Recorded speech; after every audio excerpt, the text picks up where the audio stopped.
नमस्कार, एक बार फिर से स्वागत है आप सभी का जिज्ञासा में। हम नए कोर्स के इंग्लिश लैंग्वेज के यूनिट सेकेंड में चैप्टर थर्ड पे पहुंच चुके हैं, जिसका नाम है the four block approach and oral language development. और ये सब हम पढ़ रहे हैं in the special context of learning language 2।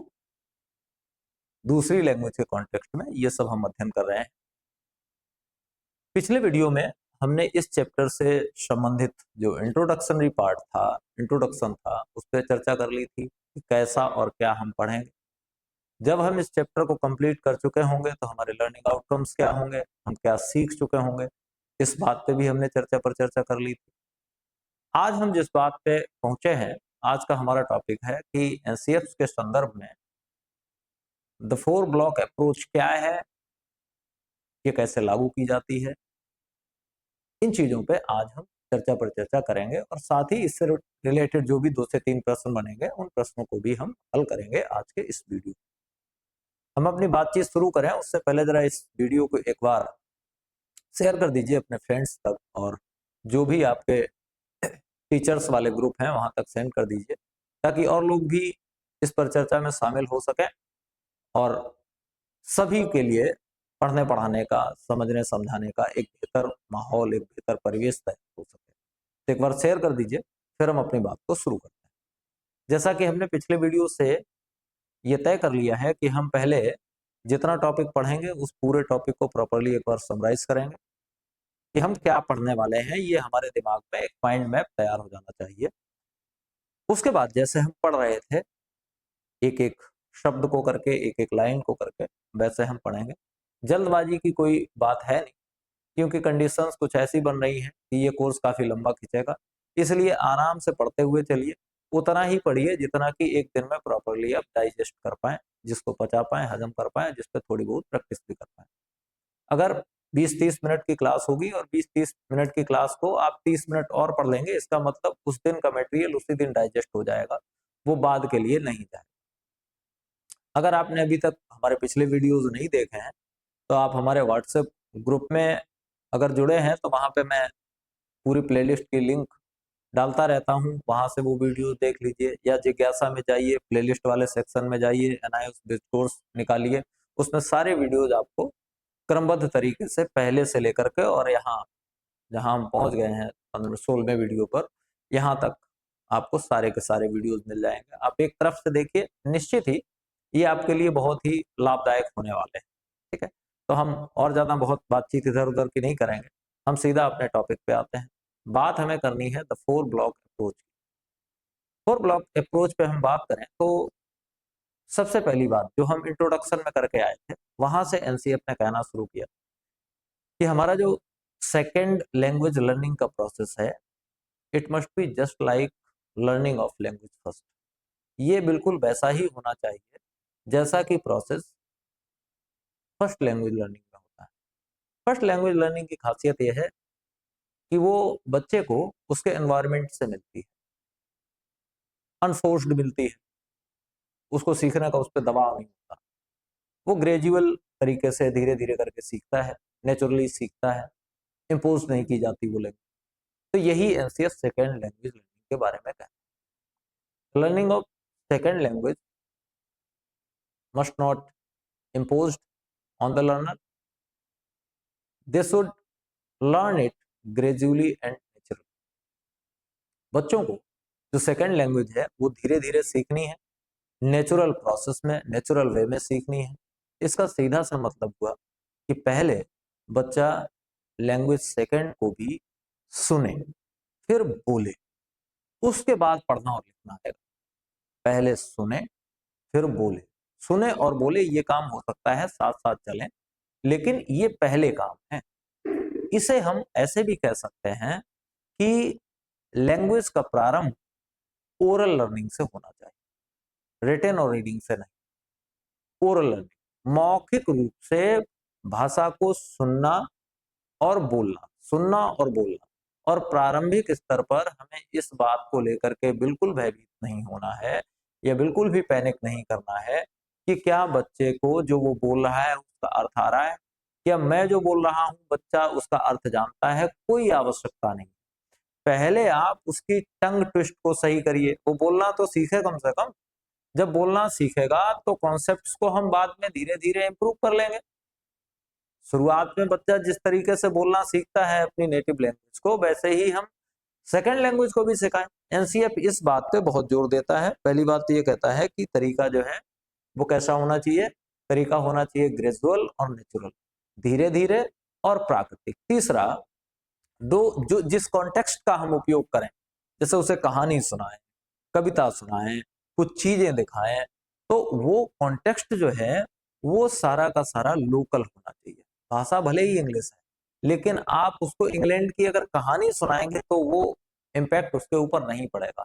कहानी यही की होनी चाहिए। वो कहानी आप हिंदी में सुना रहे थे, अभी आप अंग्रेजी में सुनाएंगे। कविता यही की होनी चाहिए, पहले आप हिंदी की सुना रहे थे, अभी आप अंग्रेजी की सुना रहे हैं।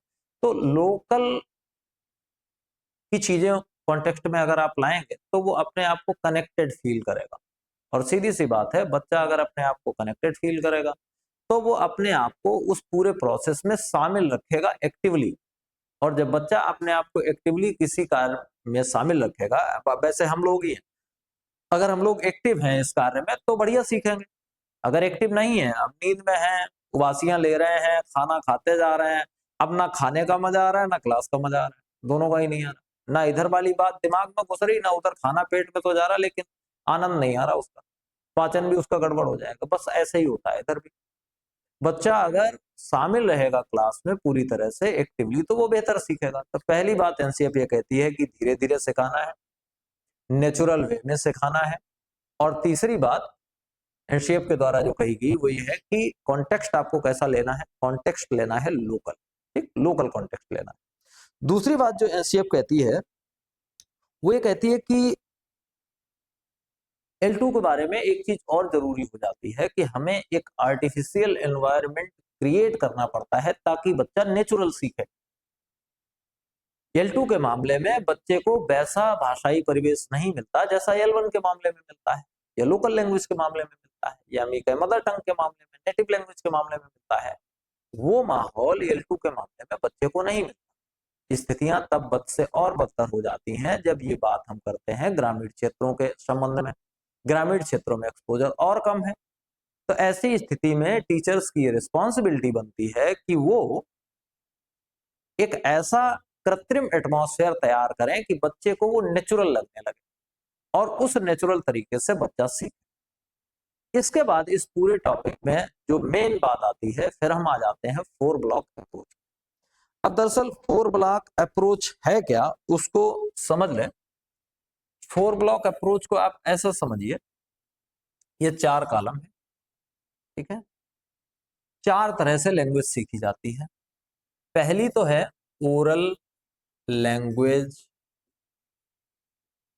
लर्निंग, ठीक है, ओरल लैंग्वेज लर्निंग। दूसरी चीज है वर्ड रिकॉग्निशन। तीसरी चीज है रीडिंग, और चौथी चीज है राइटिंग। बस यही है 4 ब्लॉक अप्रोच। किसी भाषा को सीखने की जो 4 ब्लॉक अप्रोच है वो यही है। सबसे पहले ओरल लैंग्वेज बच्चा सीखेगा, उसके बाद वर्ड रिकॉग्निशन, शब्दों को पहचानना सीखेगा, उन्हें किसी ऑब्जेक्ट से, किसी चीज से जोड़ना सीखेगा। फिर उसके बाद उसको सिखाया जाना है रीडिंग, और फिर उसके बाद राइटिंग। लेकिन एक बात याद रखें, कई बार ये होता है कि ये 2 3 4 चीजें एक साथ चलती हैं, लेकिन हमें फोकस्ड किस पे रहना है, ज्यादा डेवलपमेंट सबसे पहले किस पे हो जाना चाहिए, ओरल लैंग्वेज पे। तो ये साथ साथ भी चलती है, ऐसा जरूरी नहीं कि एकदम क्रमबद्ध ही हो, लेकिन एकदम उल्टे आप नहीं चल सकते कि सबसे पहले आप उसको राइटिंग सिखाना शुरू करो, तो बच्चे को इंटरेस्ट कम हो जाएगा। और अगर इंटरेस्ट कम हो जाएगा तो इसका सीधा सा मतलब है हमारी लर्निंग प्रभावित होगी। ये एकदम निश्चित सी बात है। तो ये है 4 ब्लॉक अप्रोच। 4 ब्लॉक अप्रोच में कौन कौन सी 4 चीजें आती हैं, इनको दिमाग में बैठा लीजिए। ओरल लैंग्वेज लर्निंग है सबसे पहले, उसके बाद वर्ड रिकॉग्निशन है, शब्द को पहचानना है, फिर रीडिंग है, और फिर राइटिंग है। हालांकि आपने एक शब्द सुना होगा LSRW, यही दरअसल 4 ब्लॉक अप्रोच है। Listening, speaking, reading and writing, LSRW, इसी को हम 4 ब्लॉक अप्रोच कहते हैं। लैंग्वेज अगर आपको सीखनी है तो इन्हीं 4 चीजों पे कमांड होनी चाहिए, सुनने पे, बोलने पे, पढ़ने पे और लिखने पे। अगर ये 4 चीजें आप सीख जाते हैं तो आप कह पाएंगे कि आपने किसी एक लैंग्वेज में प्रोफिशिएंसी हासिल कर ली है, आपने उसको सीख लिया है। ये मुख्य चीज हो जाती है। और अंत में यही बात याद रखनी है कि ये क्रमागत नहीं है, अपितु ये साथ साथ में चलने वाली चीजें हैं। खैर, अब हम क्या करते हैं, एक एक करके यहाँ जो हमारा टॉपिक है उस पे हम फोकस कर लेते हैं, एक एक करके जो यहाँ दिया गया है वैसे करके हम इसको पढ़ लेते हैं। Understanding the 4 blocks of language learning, NCF-FS and NCF-SE। NCF-FS मतलब 2022 वाला फाउंडेशनल स्टेज का, और NCF-SE मतलब सीनियर एजुकेशन का, सेकेंडरी एजुकेशन का 2023 का। ठीक है, इन दोनों के The National Curriculum Framework for the Foundational Stage NCF-FS 2022 and the National Curriculum Framework for School Education NCF-SE 2023 advocate, ये दोनों ही NCF एक बात की वकालत करते हैं। क्या वकालत करते हैं? ये कहते हैं for an integrated development approach to language learning. कहेगा इंटीग्रेटेड अप्रोच, इंटीग्रेटेड मतलब संपूर्ण, व्यापक, संपूर्ण डेवलपमेंट हो कहेगा लैंग्वेज लर्निंग का। दे एम्फसाइज, वे जोर देते हैं that child's language learning journey should begin with their context and using language naturally. इस बात पे वो जोर देते हैं, एम्फसाइज मतलब जोर देना, वो जोर देते हैं कि बच्चे की लैंग्वेज लर्निंग की जो यात्रा है, जर्नी है, यात्रा है, शुड बिगिन, वो शुरू होनी चाहिए विद देयर कॉन्टेक्स्ट, उनके ही संदर्भ में। सबसे महत्वपूर्ण बात, आपको स्ट्रेंज चीजें उसमें नहीं डालनी जिनके बारे में बच्चा नहीं जानता। कॉन्टेक्स्ट ऐसा होना चाहिए जो उनको लगे कि उनके परिवेश का ही है।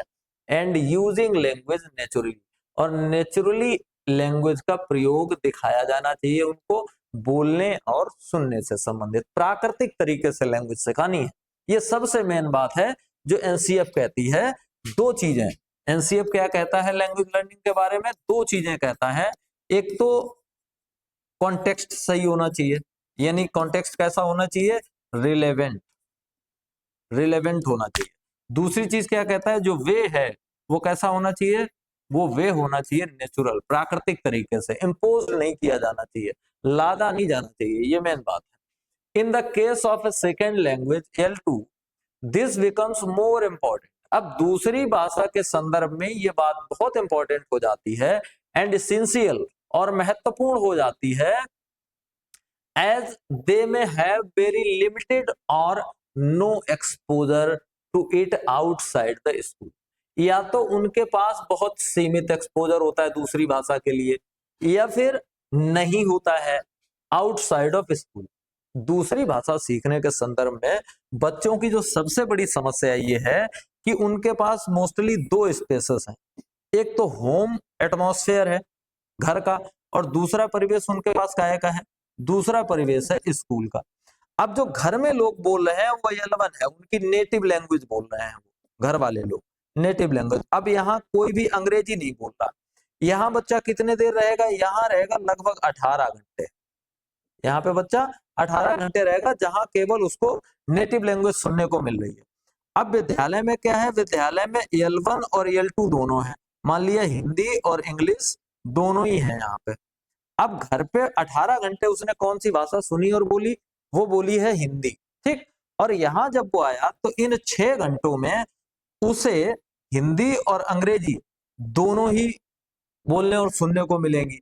तो ये 6 घंटे ही उसके लिए महत्वपूर्ण है, किस मामले में, L2 सीखने के मामले में। इधर तो L2 है ही नहीं, इधर तो L2 गायब है, इधर ही L2 है। अच्छा, इसमें भी अगर उसे कम समय मिले और प्रॉपर एक्सपोजर ना मिले तो ऐसी स्थिति में फिर वो L2 कब सीख पाएगा, सीख ही नहीं पाएगा, बहुत दिक्कत होगी उसको। ये उसके लिए समस्या है। According to the NCF-FS 2022 there are major 4 components in language and literacy instructions. Components मतलब होता है अवयव या अंग।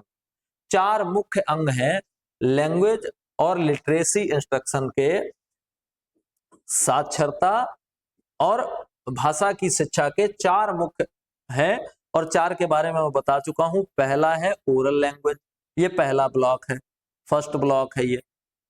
4 ब्लॉकों में पहला ब्लॉक है ओरल लैंग्वेज। दूसरा ब्लॉक है वर्ड रिकॉग्निशन, शब्द की पहचान, ये सेकंड ब्लॉक है। रीडिंग ये थर्ड ब्लॉक है, और फिर उसके बाद राइटिंग ये फोर्थ ब्लॉक है। ये 4 ब्लॉक हैं, इनको आपको रट्टा मार लेना है, ये आपकी परीक्षा में किसी न किसी तरह से 100% पूछे जाएंगे। Oral language, word recognition, reading and writing, which are termed the 4 block approach, और इन्हीं को एक नाम दिया गया है, एक टर्म दिया गया है, वो क्या दिया गया है? 4 block approach. What are the 4 block approach? बस 4 नाम आपको दे देने हैं। It offers a practical and flexible structure, ये एक प्रायोगिक, प्रैक्टिकल मतलब प्रायोगिक, और फ्लेक्सिबल मतलब लचीला, ये एक लचीला और प्रायोगिक स्ट्रक्चर प्रदान करते हैं for language learning, language learning के लिए। एंड स्कैफोल्ड्स, स्कैफोल्ड्स को आप ऐसे कह सकते हैं, इसे पाड़ कह सकते हैं, या मचान कह सकते हैं, या एक पत्थर कह सकते हैं। Second language learning in a meaningful and child friendly manner, बच्चों के मित्रवत एटमॉस्फेयर को बनाने में ये एक मचान की तरह है। The 4 block model comprises. अब आइए 4 ब्लॉक मॉडल को थोड़ा और प्रॉपरली हम समझने का प्रयास करते हैं। देखिए, अब यहाँ पे 4 ब्लॉक मॉडल को बड़ा कायदे से दिया गया है, इसको हम प्रॉपरली देख लें, समझ लें। ये थोड़ा शायद साफ आपको दिख नहीं रहा होगा,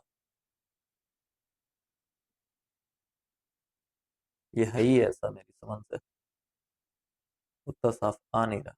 खैर कोई बात नहीं, जैसा है हम वैसे में काम चलाएंगे, बता देंगे कहाँ कहाँ पे क्या क्या है। खैर देखो, सबसे पहली चीज दी गई है ओरल लैंग्वेज डेवलपमेंट, शायद इतना तो समझ आ रहा होगा आपको। ये लिखा हुआ है ओरल लैंग्वेज डेवलपमेंट, क्या है? ओरल लैंग्वेज डेवलप, पहला डेवलपमेंट, ठीक, ओरल लैंग्वेज डेवलपमेंट। अब ओरल लैंग्वेज डेवलपमेंट के तहत कुछ चीजें दी गई। पहली चीज दी गई है पिक्चर, ये पीला ही सही है, क्लियर कर लो। पहली चीज जो दी गई है उसको देख लो, ये दिया गया है पिक्चर कॉन्वर्सेशन, बड़ी महत्वपूर्ण चीज। ये बच्चे को बोलने के लिए समय और व्यवस्थाएं दोनों प्रदान करता है। पिक्चर कन्वर्सेशन, पिक्चर कन्वर्सेशन में क्या है? आपने एक मेले की तस्वीर बच्चे को दिखाई, अब आप उसको बता रहे हैं ये शॉप है, ये फ्रूट शॉप है, बनाना है, मैंगो है, ये ऐसे करके आप उसको बताएंगे, और बच्चा फिर अपने हिसाब से उस पर बातचीत करेगा। कुछ बातचीत L1 में करेगा, कुछ L2 में करेगा, उसको आप एक्सपोजर दीजिए, उसको आप खुला छोड़ दीजिए कि वो किस तरह से बात करना चाहता है। असल बात यह है कि वो बात करना चाहता है या नहीं चाहता है, वो बात करे। पिक्चर कन्वर्सेशन एक तो ये तरीका होता है। दूसरा तरीका है शेयरिंग एक्सपीरियंसेस, शेयरिंग एक्सपीरियंसेस। अब शेयरिंग एक्सपीरियंसेस क्या? आपने क्या किया, आपने क्या किया कि आपने वो मेले वाली तस्वीर बच्चे को दिखाई। अब बच्चे जब मेला खुद गए थे तब वो अपने अपने एक्सपीरियंसेस को, अपने अपने मेले के एक्सपीरियंसेस को शेयर कर रहे हैं, यहाँ भी उनको अच्छा एक्सपोजर मिलेगा बातचीत करने का। तीसरा तरीका है स्टोरी टेलिंग, स्टोरी टेलिंग मतलब कहानी सुनाना। अब कहानी क्या है? कहानी अपने यहाँ की है, बस उसको अंग्रेजी में सुनाया गया, एक ये तरीका। और फिर चौथा तरीका है drama and role play, drama and role play. ये बहुत ही फ्लेक्सिबल होता है, इसमें डायलॉग जो है मॉडिफाई भी किए जा सकते हैं, उनको बदला भी जा सकता है। अच्छी बात ये होती है कि इसमें इसमें क्या है, बहुत सारे एक्सप्रेशंस नहीं होते, इसमें अच्छी चीज है कि एक्सप्रेशंस भी शामिल होते हैं। यानी कोई चीज अगर वर्ड के माध्यम से, एक शब्द के माध्यम से सही समझ नहीं आती, तो एक्सप्रेशंस भी इसमें होते हैं, एक्सप्रेशंस उसको समझाने में मदद करते हैं। तो पहली चीज क्लियर हुई। Oral language development. इसमें 4 चीजें आती हैं, picture conversation, sharing experiences, story telling और ड्रामा एंड रोल प्ले, ये आता है। फिर दूसरी चीज आती है वर्ड रिकॉग्निशन, शब्द की पहचान, वर्ड रिकॉग्निशन, शब्द की पहचान। इसमें क्या है, फोनोलॉजिकल अवेयरनेस एक्टिविटीज आती हैं। फोनोलॉजिकल अवेयरनेस एक्टिविटीज का मतलब आप एक जैसे शब्द लिख रहे हैं, आपने लिखा मैप, फिर आपने लिखा गैप, आपने लिखा टैप, ऐसे करके, ठीक, या आपने लिखा रैम, आपने लिखा कैम, आपने लिखा सैम। तो इस तरह से एक तरह की फोनोलॉजिकल अवेयरनेस बच्चे में क्रिएट की जाती है। लेटर रिकॉग्निशन आता है कि कौन सा लेटर लिखा है इसको। साउंड सिंबल एसोसिएशन आता है, साउंड का क्या सिंबल रहेगा उस पे रहेगा। Skill focused writing of letters and words, और लेटर और वर्ड्स की राइटिंग भी इसमें शामिल होती है। और साथ ही साथ इसमें एक चीज और शामिल हो जाती है और वो है लेटर एंड वर्ड रीडिंग, मतलब थोड़ा थोड़ा पढ़ना भी उसमें शामिल हो जाता है। फिर अगली चीज आती है रीडिंग की। रीडिंग में बहुत महत्वपूर्ण चीज प्रारंभिक भाषा के निर्माण में वो है अलाउड रीडिंग, ठीक, रीड अलाउड, रीड अलाउड, तेज तेज पढ़ना। इससे क्या होता है, प्रोनाउंसिएशन सही होता है बच्चे का, वो प्रॉपरली चीजों को बोल पाता है। फिर है शेयर्ड रीडिंग। शेयर्ड रीडिंग मतलब थोड़ा इसने पढ़ा, थोड़ा उसने पढ़ा, थोड़ा उसने पढ़ा, इस तरह से। गाइडेड रीडिंग, इसमें टीचर गाइड का काम करता है, बताता है कैसे पढ़ा जाएगा। और एट लास्ट आती है इंडिपेंडेंट रीडिंग, फिर वो मुक्त रूप से पढ़ना सीखता है। और अंत में आती है राइटिंग। सबसे पहले कैसे लिखा है यहाँ, मॉडल राइटिंग, यानी मॉडल के रूप में राइटिंग करना, फिर शेयर्ड राइटिंग, फिर गाइडेड राइटिंग, और लास्ट में आता है इंडिपेंडेंट राइटिंग, एकदम स्वतंत्र तरीके से लिखना। तो कुल मिलाकर के 4 अप्रोचेज हैं, local language, sorry oral language, oral language के बाद वर्ड रिकॉग्निशन, फिर रीडिंग, और फिर एट लास्ट आता है नंबर का राइटिंग का, ठीक है। ये 4 ब्लॉक अप्रोच है, मॉडल है ये 2022 का, ठीक है। These blocks are not sequential but interrelated. Sequential मतलब ये क्रमबद्ध नहीं है, क्रमबद्ध ऐसा नहीं है कि ये पढ़ोगे तो फिर इसके बाद ही इसमें आना है, फिर इसके बाद इधर, फिर इसके बाद इधर, लेकिन ये चारों हैं इंटर रिलेटेड है, एक दूसरे से जुड़े हुए हैं। They form a comprehensive model of balanced literacy, ये एक बैलेंस्ड साक्षरता का कंप्रीहेंसिव मॉडल तैयार करते हैं। वेयर ऑल ब्लॉक्स में be implemented in an integrated manner, एक संपूर्ण तरीके से सारे ब्लॉक्स का इस्तेमाल किया जाता है। But it is also important, लेकिन महत्वपूर्ण ये भी है, that children spend time working on each block, कि बच्चा प्रत्येक ब्लॉक पे अपना समय लगाता है रेगुलरली, मतलब लगातार। Let us discuss each block in detail. अब आइए हम प्रत्येक ब्लॉक को डिटेल में पढ़ते हैं, लेकिन हम आज इतना ही पढ़ेंगे। अब महत्वपूर्ण बात आती है, कुछ क्वेश्चंस दिए गए हैं, इन क्वेश्चंस को हम थोड़ा सा देख लें, हल कर लें, उसके बाद हम आज का वीडियो यहीं पे खत्म करेंगे, फिर हम कल चर्चा पर चर्चा करेंगे। अब देखिए पहला प्रश्न जो है वो लिखने का है, लेकिन ये शॉर्ट आंसर टाइप है, शॉर्ट आंसर है, यानी केवल इसका छोटा सा उत्तर आपको दे देना है। प्रश्न में पूछा गया है, what are the 4 major components of language and literacy instruction as per NCF-SF। तो ये पूछा गया कि 4 मुख्य कंपोनेंट्स, अवयव लैंग्वेज और लिटरेसी इंस्ट्रक्शन के बारे में NCF-FS के क्या है वो आपको बताने हैं। आप पढ़ के आए हैं कि वो चारों क्या है। पहला है ओरल लैंग्वेज, पहला है ओरल लैंग्वेज, दूसरा है वर्ड रिकॉग्निशन, तीसरा है रीडिंग, और चौथा है राइटिंग। अब आप इसको लिखेंगे कैसे वो भी तरीका समझ लीजिए। प्रश्न से ही आपको एक स्ट्रक्चर निकालना होता है, उसी से आपको उत्तर देना होता है। आप लिखेंगे the 4 major components of language learning, language and literacy instructions as per NCF-FS, comma लगाएंगे और लिखेंगे आर, और फिर उसके बाद चारों का नाम लिख देंगे, बस आपके प्रश्न का उत्तर हो गया, ठीक है। अब एक प्रश्न तो ये लिखने वाला आया था, इसको आप इस तरह से हल करेंगे। दूसरा पूछा गया है the 4 block approach offers a structure of language learning which is not. 4 block approach एक ऐसे लैंग्वेज लर्निंग के स्ट्रक्चर को देती है जो कि नहीं है। कैसा नहीं है? मीनिंगफुल, तो मीनिंगफुल तो है भाई। चाइल्ड फ्रेंडली पहले ही कहा गया है। रिग्ड कठोर नहीं है ये, ठीक है, कठोर नहीं है। प्रैक्टिकल तो है ही है, ठीक है। तो मीनिंगफुल भी है, चाइल्ड फ्रेंडली भी है, प्रैक्टिकल भी है, but it is not rigged. ठीक, ये कठोर नहीं है, ऐसा नहीं है कि जिसको बदला नहीं जाएगा।